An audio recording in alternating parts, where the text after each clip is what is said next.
Hello everyone, कैसे हो आप सभी। तो आज के इस वीडियो में हम acid base and salt chapter का एक important topic manufacture of acid and base के बारे में डिस्कस करेंगे। ओके, तो देखो, इसके पहले हमने एसिड और बेस के बारे में डिटेल्स में डिस्कस करा और ये इंडिकेटर्स के बारे में भी डिस्कस किया। तो उम्मीद है कि इन सबसे रिलेटेड जो भी क्वेश्चन होंगे वो सारे आपसे इजीली सॉल्व हो रहे होंगे। ओके, और जितने भी एमसीक्यू रिलेटेड क्वेश्चन है वो तो हम शॉर्ट के थ्रू आपको ये अपलोड कर दे रहे हैं अपने इस चैनल पे। ओके, तो उम्मीद है कि वो भी आपको पसंद आ रही होगी।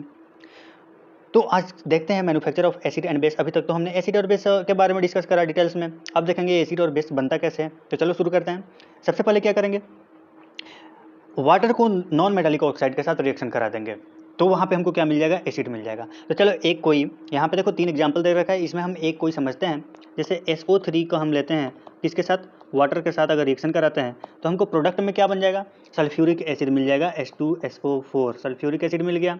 अब देखो यहाँ पे एक लाइन लिखा हुआ है, non metallic oxide are thus refer to as acid anhydride. अब यहाँ पे नॉन मेटालिक ऑक्साइड कौन हो गया, ये SO2 नॉन मेटालिक ऑक्साइड हो गया, SO3 नॉन मेटालिक ऑक्साइड हो गया, NO2 नॉन मेटालिक ऑक्साइड हो गया। तो इसको क्या बोल दे रहा है, ये तीनों को बोल दे रहा है क्या, एसिड एनहाइड्राइड बोल दे रहा है। अब देखो, अब यहाँ समझने का बात क्या है कि अब एनहाइड्राइड होता क्या है। तो देखो, एनहाइड्राइड उसको बोलते हैं ना, वह वो केमिकल सब्सटेंस जो वाटर के साथ रिएक्शन करके क्या दे दे रहा है, एसिड दे दे रहा है, उसको हम एनहाइड्राइड बोलेंगे, एसिड एनहाइड्राइड बोलेंगे। ओके, तो अगर ढेर सारा कंपाउंड, 4-5 केमिकल कंपाउंड अगर ऑप्शन में दे रखा, उसमें से पूछ रहा हो इसमें से कौन सा जो है एसिड एनहाइड्राइड है, तो आप कैसे चेक करोगे, तो उसको हम क्या करेंगे, सबको वाटर के साथ रिएक्शन कराएंगे, जिससे एसिड बन रहा हो वो क्या हो जाएगा, एसिड एनहाइड्राइड हो जाएगा।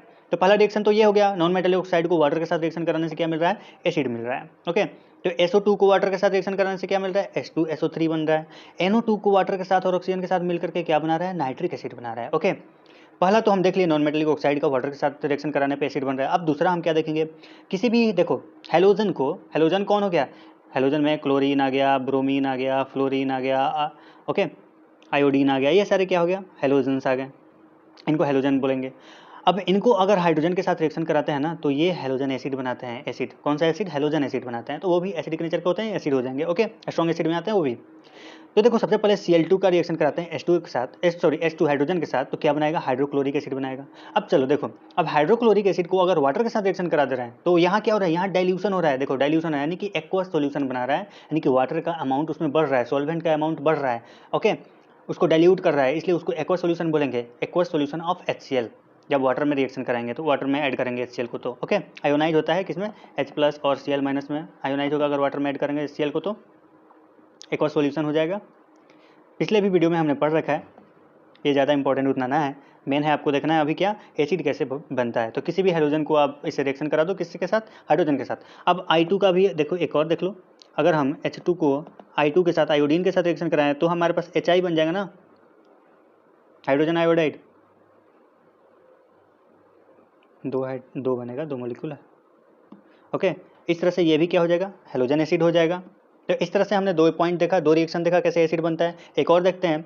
अब देखो, किसी भी मेटालिक सॉल्ट को अगर हम कंसंट्रेट सल्फ्यूरिक एसिड H2SO4 के साथ, देखो ये भी एसिड है, अब मेटालिक सॉल्ट को अगर हम एसिड के साथ कंसंट्रेट H2SO4 के साथ रिएक्शन कराते हैं ना, तो उसमें क्या बनता है, सॉल्ट बनेगा और एक और एसिड, दूसरा एसिड बन जाएगा। जैसे एग्जाम्पल ले लो, देखो NaCl क्या है, एक मेटालिक सॉल्ट है, सोडियम क्या है, मेटल है ना, तो NaCl क्या हो जाएगा, एक मेटालिक सॉल्ट हो जाएगा। अब जब इसको H2SO4 के साथ, एक्वस H2SO4 के साथ रिएक्शन कराएंगे ना, तो क्या बनेगा, Na2SO4। देखो यहाँ क्या, कौन सा रिएक्शन हो रहा है, एक बार ध्यान से देखो कौन सा रिएक्शन हो रहा है, दो, देखो यहाँ पे आयंस का एक्सचेंज हो रहा है और 2 आयंस का एक्सचेंज हो रहा है, इसलिए इसको हम क्या बोलेंगे, डबल डिस्प्लेसमेंट रिएक्शन का ये एग्जाम्पल है। Okay, double displacement reaction.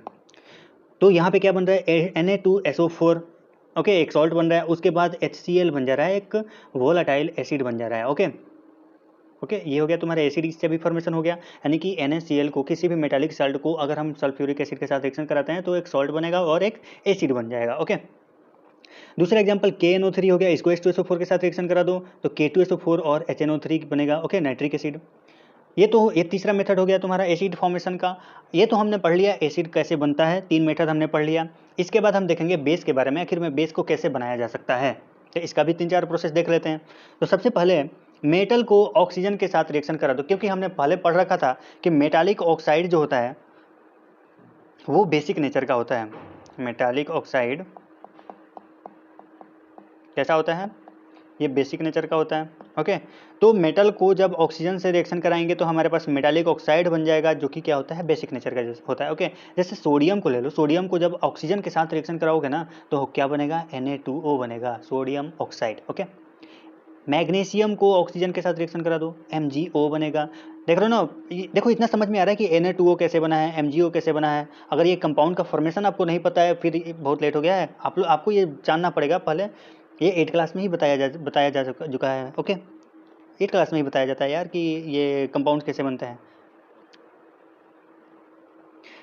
तो इस तरह से मेटालिक ऑक्साइड बन गया, यानी कि बेस का फॉर्मेशन हो गया। इसके बाद एक और देखो, एक और पॉइंट देखते हैं, मेटल को वाटर के साथ रिएक्शन करा दो। अब मेटल को जब वाटर के साथ रिएक्शन कराएंगे तो क्या होगा, बेस और अल्कली बन जाएगा। अल्कली को भी देखो, अल्कली जो होता है वही सोल्यूबल बेस जो होता है उसको अल्कली बोलते हैं, और हाइड्रोजन गैस रिप्लेस हो जाएगा वहाँ से। जैसे जिंक को अगर वाटर में, स्टीम वाटर में, यानी कि हाई टेम्परेचर पे बोल रहा है, ये हाई टेम्परेचर पे रिएक्शन बोल रहा है ये, अगर स्टीम में रिएक्शन कराएंगे तो जिंक ऑक्साइड बनेगा और हाइड्रोजन गैस क्या हो जाएगा, रिप्लेस हो जाएगा। ओके, तो देखो यहाँ पे भी बेस बन गया ना, ZnO, जिंक ऑक्साइड।